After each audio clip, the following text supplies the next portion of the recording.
जो पैरों की आहट बेचता है, जो पैरों की आहट बेचता है, पुरानी चिट्ठियाँ लेकर खड़ा है। चिट्ठियों का कबूतर से भेजना फैशन बन गया है। चिट्ठियों का कबूतर से भेजना फैशन बन गया है। गिरा है इस तरह ज़माने का पर्दा अचानक, गिरा है इस तरह ज़माने का पर्दा अचानक। कबूतर की जगह इंटरनेट और मोबाइल ने ले ली अचानक, कबूतर की जगह इंटरनेट और मोबाइल ने ले ली अचानक। जिन्हें हम धर्म की भाषा में एंजिल और शांति दूत मानते हैं, किंतु उन्हीं पक्षियों से लोग कैसे कैसे कार्य कराना जानते हैं। जिन्हें हम धर्म की भाषा में एंजिल और शांति दूत मानते हैं, किंतु उन्हीं पक्षियों से लोग कैसे कैसे कार्य कराना जानते हैं। कोई इनसे संदेशा भेजता है, कोई इनसे संदेशा भेजता है, कोई इनसे जासूसी कराता है। फिर भी कुछ धार्मिक इन्हें शांति देवदूत और एंजल समझते हैं और अपने ही करीब मानते हैं। कबूतर एक ऐसा पक्षी है जिससे लोग तरह तरह के काम लेते हैं, और कोई जासूसी कराता है, तो कोई यहाँ तक लोग गिर गए हैं कि इनके पैरों में नशीली दवाएं बांध करके उनको कैदियों तक पहुंचाते हैं और उनसे गलत कार्य कराते हैं। ये निरीह पक्षी हैं, इन पे इतना अत्याचार करना सही नहीं है। इन पक्षियों पे दया करिए, इन पक्षियों पे दया करिए।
आज मैं आपसे कबूतर पक्षी का वर्णन कर रही हूँ।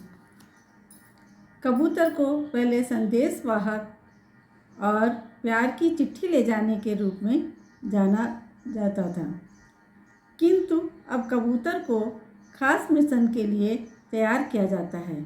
इस कबूतर को खास ट्रेनिंग दी जाती है। यदि इतिहास पर नज़र डालें तो द्वितीय विश्व के युद्ध के दौरान हिटलर की नाजी सेना ने कबूतर को दुश्मन मुल्क में भेजने के लिए एक विजन स्क्वाड बनाया था। दूसरे विश्व युद्ध में जर्मनी के एक कबूतर को उसके अच्छे काम के लिए मेडल से नवाजा गया था। कबूतर का इतिहास चंद्रगुप्त मौर्य के शासनकाल ईसा पूर्व 3री-4थी सदी में कुछ खास ज्ञान कबूतरों में पाया गया। इसी गुण के तहत उन्हें संदेशवाहक बनाया गया। तेज और ऊंची उड़ान की वजह से कबूतर प्राचीन काल से डाकिये का काम करता रहा है।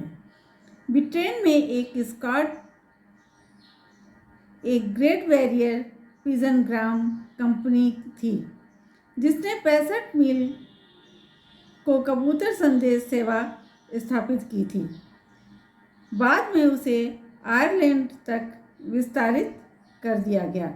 इंटरनेट और टेलीफोन के समय में कबूतर से संदेश भेजने की कल्पना नहीं की जा सकती है, किंतु आश्चर्यजनक बात यह है कि दक्षिण अफ्रीका कंपनी आज भी ऐसा करती है और वो अपना डाटा ट्रांसफ़र करने के लिए कबूतर पर निर्भर है।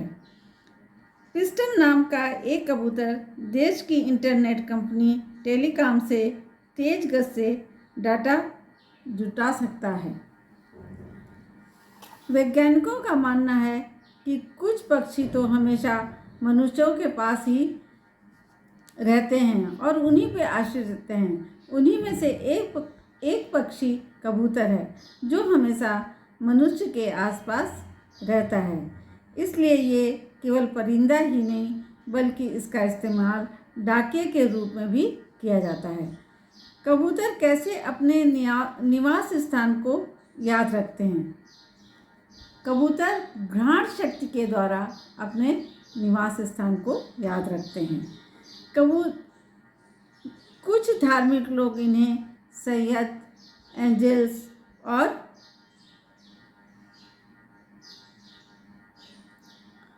ईश्वर का प्रतीक भी मानते हैं।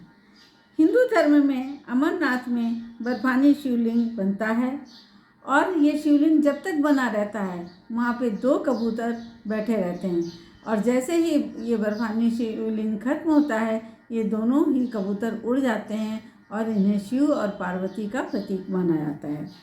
कबूतर का खाना।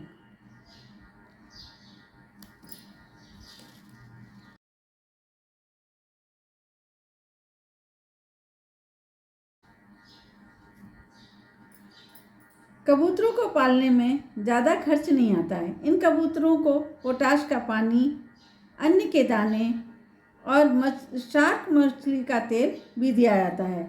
कबूतर 15 से 20 वर्ष तक जिंदा रहता है और 50 से 100 मीटर की ऊंचाई पर यह आसानी से उड़ लेता है और यहाँ तक कि ये 1000 किलोमीटर की दूरी भी तय कर लेता है। कहते हैं बाबर के पिता उमर शेख मिर्ज़ा की मौत 1494 में कबूतर को दाना खिलाते वक्त हवेली की छत पर गिरकर तय हुई थी।